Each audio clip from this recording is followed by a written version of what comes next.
अपना study table ढंग से लगा सकते हैं। राइट, मैं वो उस पोर्शन पे मैं आता हूं। पहले तो मैं ये जानना चाह रहा था कि एक्चुअल में प्रॉब्लम आ कहां रही है और किस तरह की प्रॉब्लम आ रही है। मैं डॉक्टर सिद्धवानी के पास श्रद्धा सिद्धवानी के पास जाना चाहता हूं। डॉक्टर श्रद्धा, मैं आप मुंबई में हैं और किस तरह की जब ये प्रॉब्लम आ, जिस तरह की मेमोरी लॉसेस की या मेमोरी से रिलेटेड प्रॉब्लम है या कंसंट्रेशन की प्रॉब्लम है, या मैं सीधे सीधे कहूं कि बच्चे के अंदर वो चुप हो रहा है। जब आप बार बार घर में एक चार दीवारी में छोटे से फ्लैट में, तो आप बार बार कहते हैं बच्चे से चुप रहो चुप रहो चुप रहो, तो वो चुप रहना भी और ज्यादा देर तक चुप रहना भी उसमें एक तरह का एक लक्षण दिखने लगता है। और आप 24 घंटे बच्चों से कह रहे हैं चुप रहिए, हल्ला मत मचाइए, तो बच्चे चुप तो रहने लगते हैं, लेकिन वो अंदर ही अंदर मैं देख रहा हूं कि उनमें कुछ चेंजेस भी दिखाई दे रहे हैं। और अगर आप बहुत माइन्यूट ऑब्जर्वेशन करेंगे तो आने वाले समय में एक बहुत बड़ी समस्या दिखेगी। तो क्या ये है, क्या हुआ है इन पिछले 1.5 साल में, जानना बहुत जरूरी है। Doctor Shraddha. So I think आपने बरोबर बोला है कि first of all parents are not used to कि बच्चे 24 आवर्स अपने घर पे रहे। एक रूटीन था, एक लाइफ थी जो बच्चे डिस्कनेक्ट हो रहे थे पेरेंट्स से। अभी जैसे डॉक्टर साहब ने बताया है कि अभी जो केसेस ऑफ ADHD, जो अटेंशन डेफिसिट डिसऑर्डर्स है, जहाँ लोग फोकस नहीं कर सकते, अटेंशन नहीं दे सकते, उनमें हमने इंक्रीमेंट देखा है। जैसे आपने बोला कि माँ बाप बोल रहे हैं बच्चों को चुप रहिए, एंड द नॉर्मल डेवलपमेंट के through the children have to talk, have to express. पहले ही अगर हम लोग बच्चे में देखेंगे कि उनके ब्रेन डेवलपमेंट के हिसाब से the expression is always less, तो उनको हमको सिखाना पड़ता है how to express your feelings. जैसे कि हम पूछ सकते हैं कि आपका दिन आज कैसे गया, आपने स्कूल में क्या किया, are you missing your friends, आपको क्या लग रहा है, आपको अकेलापन लग रहा है। ये हमारे रूटीन सवाल नहीं है जो माँ बाप पूछ रहे हैं, बिकॉज माँ बाप अपने ही इश्यूज में, पैंडेमिक में कोप कर रहे हैं, तो बच्चे एकदम पैसिव हो रहे हैं, and these are early signs of depression. तो आप देखेंगे कि ये चुप रहना, इंट्रोवर्जन रहना, behavioural change, any behavioural change बच्चे में अगर देखा जाएगा तो उसको हम एंजाइटी या डिप्रेशन का एक एनालिसिस दे सकते हैं।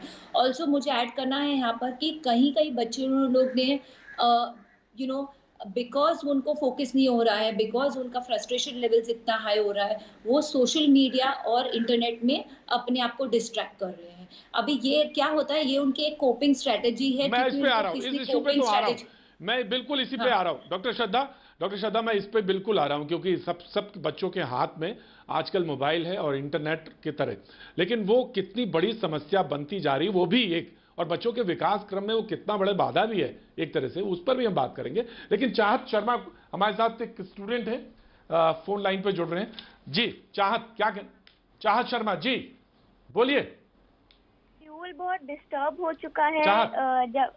हेलो, आवाज आ रही है? आप पहले तो बताइए किस क्लास, बिल्कुल आवाज आ रही है, पहले मुझे बताइए किस क्लास में हैं आप, क्या कर रहे हैं? नमस्ते, गुड इवनिंग। जी हमारे बोलिए। पैंडेमिक के दौरान हमारा स्केड्यूल एक तो बहुत डिस्टर्ब हो चुका है, और हम अपना जो पैंडेमिक से पहले जो हमारा रूटीन था वो हम फॉलो नहीं कर पा रहे हैं। और एक तो हमारा स्क्रीन टाइम बहुत ज़्यादा इंक्रीज हो चुका है, क्योंकि स्कूल्स और ट्यूशंस भी स्क्रीन पर, लैपटॉप्स एंड फोन्स पे ही होते हैं। और हमारे पास ना तो एक्स्ट्रा करिकुलर एक्टिविटीज के लिए टाइम नहीं है, क्योंकि हमारा इतना सारा स्कूल का भी होमवर्क रहता है एंड ट्यूशन भी है, तो उसके भी होमवर्क्स होते हैं। चाँद, मैं ये जानना ही नहीं चाह रहा था चाँद, तुम तो ये मुझे बताओ कि स्कूल की वो कौन सी चीज है जो सबसे ज्यादा मिस कर रही है, जो स्कूल जाने में जो उत्साह होता था ना, जो पहुंचने में होता था, और वो जो चीजें क्यूरियोसिटी होती थी, वो बताओ क्या थी, वो मुझे जानना है। ये मुझे तो ये ऑनलाइन तो सब पता है, पहले तो ये बताओ कि वो चीज मिस क्या कर रहे हो तुम।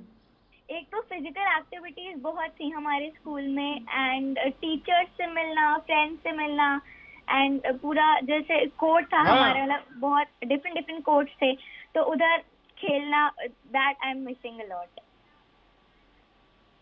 वाह, यही मुझे जानना था। मैं प्रिंसिपल मौजूद है हमारे साथ, मैं आपके पास आना चाहता हूं। डॉक्टर प्रियंका, मैं आपसे जानना चाहता हूं कि बच्चे स्कूल से दूर हैं, टीचर ऑनलाइन, जी thank you so much doctor Priyanka, और स्कूल टीचर्स जो हैं वो ऑनलाइन हैं सारे, और ये नई चीज़ है, ये नया फिनोमेना है और इस देश में लगभग सारे जगह यही हो रहा है।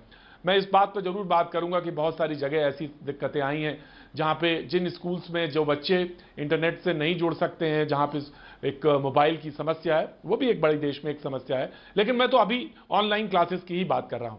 तो क्या चेंज आया है स्कूल की और टीचर्स की, स्टूडेंट की ग्रामर में क्या चेंज है, ये मैं जानना चाहता हूं, सो दैट कि प्रॉब्लम्स के ऊपर आना शुरू हूं मैं। डॉक्टर प्रियंका।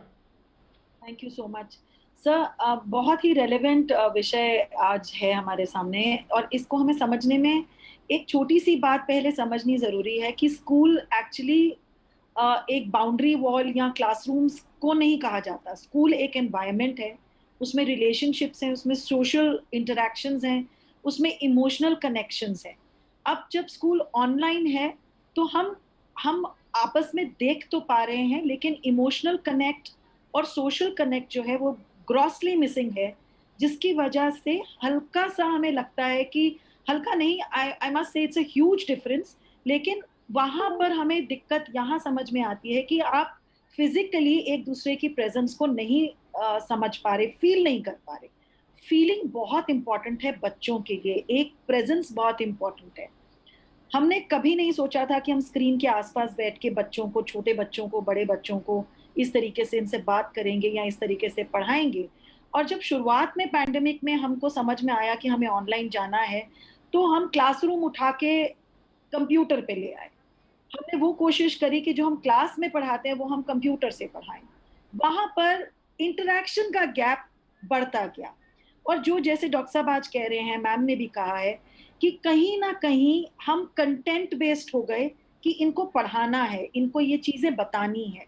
लेकिन जरूरी क्या चीज है आज की देर में, वो ये है कि हम कनेक्ट बनाते हुए चले। बच्चे सोशल इंटरेक्शन मिस कर रहे हैं। बच्चे, आपने सुना है बच्चों को भी कहते हुए, वो अपने दोस्त मिस कर रहे हैं। बच्चे वो शैतानी मिस कर रहे हैं। और आप और मैं, हम सब जानते हैं कि बच्चा स्कूल में पढ़ाई उसके दिमाग में आखिरी चीज होती है, वो हम कराते हैं, वो टीचर कराती है। बच्चा स्कूल में दोस्तों शैतानी ना हो तो फिर समझ में नहीं आता, वो डेवलपमेंट ही नहीं है फिर बच्चे का, तो डेवलपमेंट नहीं है, क्योंकि वो सोशल इंटरेक्शन से आती है। डॉक्टर साहब ने बहुत अच्छी बात बोली कि एक्सपीरियंस से जो सीखना होता है उसको एकेडमिक कंटेंट जो है हम मिलाकर आगे चलते हैं। तो कहीं ना कहीं मेंटल वेलनेस जो है, physical wellness, mental wellness, social connect, इस चीज के ऊपर हमें ध्यान देने की बहुत जरूरत है। क्योंकि बच्चों के लिए घर पे बात करने के लिए भी शायद लोग हैं। मैं बहुत से ऐसे पेरेंट्स को जानती हूँ जो एक्स्ट्रा एफर्ट दे रहे हैं कि वो बच्चों के साथ बैठें, उनके साथ खेलें, उनको इन एक्टिविटीज में एंगेज करें। लेकिन कहीं ना कहीं एक बच्चा जो खुल के काम करता है, जो खुल के बात करता है, जो हम और आप अपने दोस्तों के साथ खुशी महसूस करते हैं, वो बच्चे उसको मिस कर रहे हैं। हम कोशिश कर रहे हैं कि स्कूल में, अब जहां से अगर मैं कहूँ मार्च 2020 से लेकर आज तक हम जिस तरीके से क्लासेस चला रहे हैं, उसमें बहुत फर्क आया है। कंटेंट को काफी स्कूल्स ने, जो प्रोग्रेसिव हैं या जो समझ रहे हैं, बच्चों के प्रॉब्लम्स को समझ रहे हैं, उनको देख के चल रहे हैं, कंटेंट को हल्का सा पीछे करके हम बच्चों के इमोशनल और कनेक्ट को और वेलनेस पे बात कर रहे हैं। हम बच्चों को बात करने को टाइम दिया जा रहा है, उनकी मैं मिसाल के तौर पे डॉक्टर श्रद्धा के पास आना चाहता हूं। बहुत अच्छी बात आपने कही डॉक्टर प्रियंका। मैं डॉक्टर श्रद्धा आपके पास आना चाहता हूं, जिस जगह से प्रणिका मल्होत्रा बैठी हुई हैं।